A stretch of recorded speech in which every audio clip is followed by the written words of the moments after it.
Assalamualaikum warahmatullahi wabarakatuh. Bagaimana kabarnya teman semua? Semoga kita selalu dalam lindungan Allah Subhanahu wa taala. Hari ini saya akan membahas tentang 10 hewan yang dijanjikan masuk surga.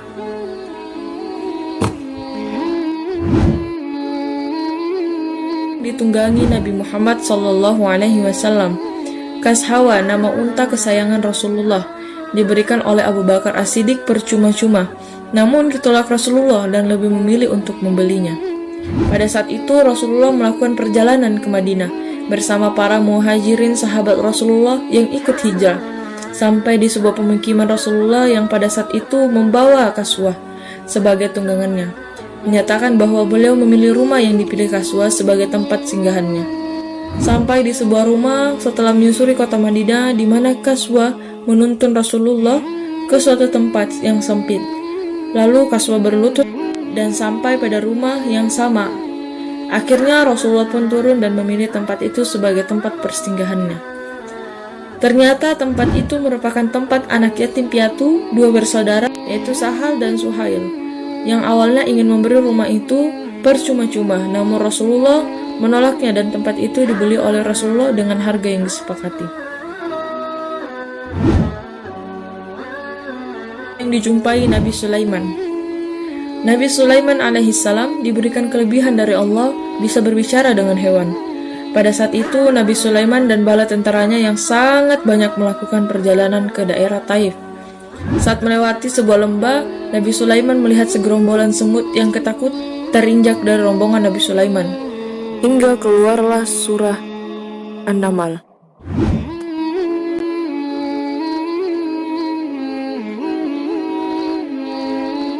Nabi Sulaiman mendengar perbincangan semut dan memerintahkan bala tentaranya untuk berhenti sejenak menunggu rombongan semut itu untuk lewat.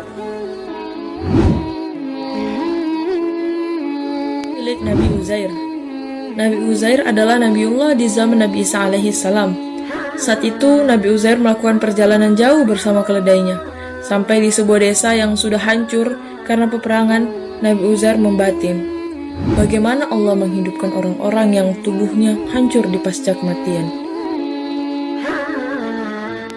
Nabi Uzair pun merasa kelelahan sehingga beliau mencari tempat untuk istirahat di bawah pohon yang rindang. Lalu dia pun terlelap selama 100 tahun atas kehendak Allah Subhanahu wa taala. Setelah 100 tahun atas izin Allah, Nabi Uzair pun dibangunkan dari tidurnya.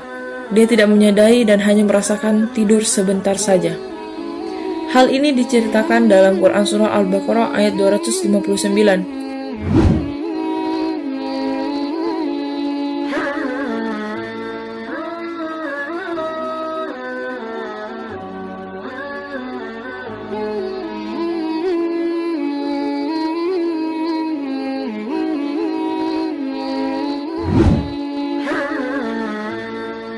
Ashabul Kahfi.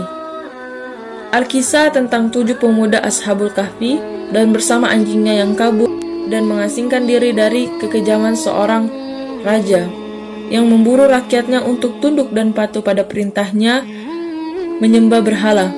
Namun ketujuh pemuda ini tidak ingin mengikuti perintah, sehingga mereka memilih kabur dan sampai di sebuah goa. Atas izin Allah mereka ditidurkan bersama anjingnya selama 300 tahun. Sampai masa kepemimpinan raja yang jahat itu habis. Lalu mereka dibangunkan kembali selama 300 tahun dengan suasana yang sangat jauh berbeda dari sebelumnya. Yang menelan Nabi Yunus alaihissalam. Nabi Yunus diberikan tugas kepada Allah Subhanahu wa taala untuk mengubah kaum Ninawa yang mungkar dan menyembah berhala. Namun setiap Nabi Yunus mengajak kaum Ninawa untuk menyembah hanya kepada Allah Subhanahu wa taala, mereka tidak mendengarkannya, sehingga Nabi Yunus berniat ingin pergi meninggalkan kaumnya. Kala kepergiannya, Nabi Yunus berpesan, "Wahai kaum Ninawa, segeralah bertobat dan menyembah Allah. Sesungguhnya Allah akan menurunkan azab yang sangat pedih apabila kalian masih menyembah apa yang kalian sembah." Saat Nabi Yunus menaiki kapal untuk menyeberang lautan, namun sampai di pertengahan jalan, kapal terhantam badai, sehingga para penumpang sepakat membuang satu persatu dari mereka ke laut. Dengan melakukan undian, nama Nabi Yunus selalu keluar. atas kehendak Allah sehingga mereka sepakat untuk membuang Nabi Yunus ke laut. Dan Allah memerintahkan ikan paus menelan Nabi Yunus selama 40 hari di dalam perutnya. Dan Nabi Yunus terus meminta ampun kepada Allah. Allah yang mendengar doa Nabi Yunus memerintahkan ikan paus mengeluarkan Nabi Yunus dan memerintahkan Nabi Yunus untuk kembali kepada kaum Ninawa yang saat itu sudah beriman kepada Allah Subhanahu wa taala. Yang menggantikan Nabi Ismail alaihissalam. Kisah ini tentang seorang ayah dan anak yang taat atas perintah Allah Subhanahu wa taala, yaitu kisah Nabi Ibrahim alaihissalam yang tertidur lalu bermimpi diperintahkan Allah Subhanahu wa taala untuk menyembelih Nabi Ismail. Nabi Ismail adalah anak kesayangan Nabi Ibrahim yang taat atas perintah Allah, sehingga ketika ayahnya Nabi Ibrahim menyampaikan mimpinya, Nabi Ismail tanpa ragu setuju dengan mimpi ayahnya yang diperintahkan Allah untuk menyembelihnya. Saat Nabi Ismail ingin disembelih ayahnya, Allah langsung menggantikannya dengan seekor kambing yang gemuk dan sehat.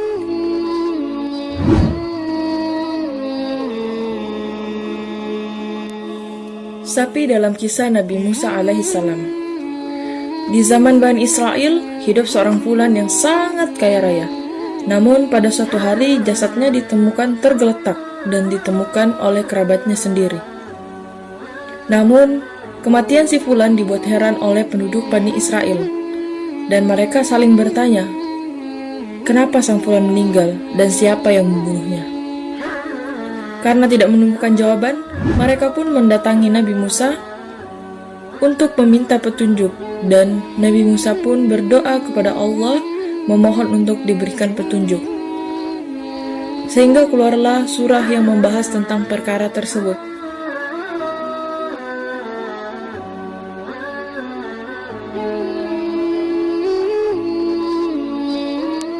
Nabi Musa akhirnya mendapatkan jawaban, yaitu dengan menyembelih seekor sapi dengan ciri-ciri sapi yang berbeda pada umumnya. Lalu beliau pun menyembelih sapi itu, dan sebagian dari dagingnya ia pukulkan ke jasad si fulan. Fulan pun hidup kembali atas izin Allah dan menceritakan bahwa kerabatnya sendirilah yang membunuhnya. Saat tengah malam Nabi Ibrahim kedatangan 3 tamu yang beliau pun sama sekali tidak mengenalinya.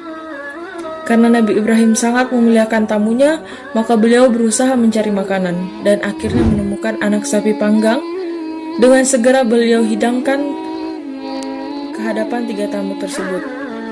Tapi para tamu tidak memakannya ataupun menyentuhnya, sehingga Nabi Ibrahim merasa ketakutan. Surah ini berhubungan dengan peristiwa tersebut, yang artinya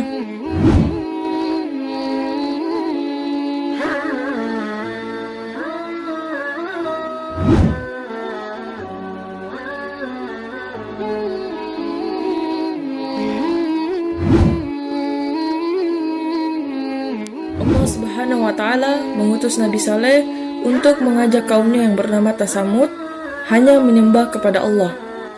Namun kaum Tasamud ini tidak mendengar seruan Nabi Saleh dan hanya ingin menyembah patung-patung berhala. Setiap Nabi Saleh mengajak mereka di jalan kebaikan, mereka hanya menganggap Nabi Saleh sebagai orang gila. Nabi Saleh pun berdoa kepada Allah, memohon mukjizat diberikan kepadanya.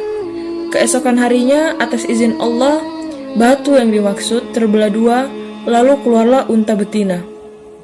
Walaupun mukjizat itu sudah diperlihatkan di hadapan kaum Tasamud tetap ingkar dan membunuh unta betina beserta anaknya, serta mengancam ingin membunuh Nabi Saleh alaihissalam.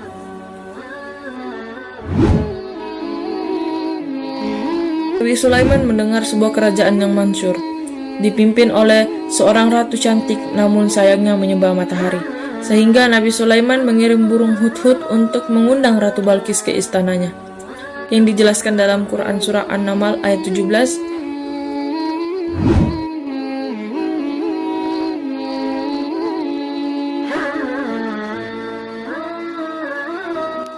Karena Ratu Balkis takjub dengan kuasa Nabi Sulaiman, Ratu Balkis pun beriman kepada Allah dan bukan hanya mengikuti ajarannya, tetapi Ratu Balkis pun menikah dengan Nabi Sulaiman alaihissalam.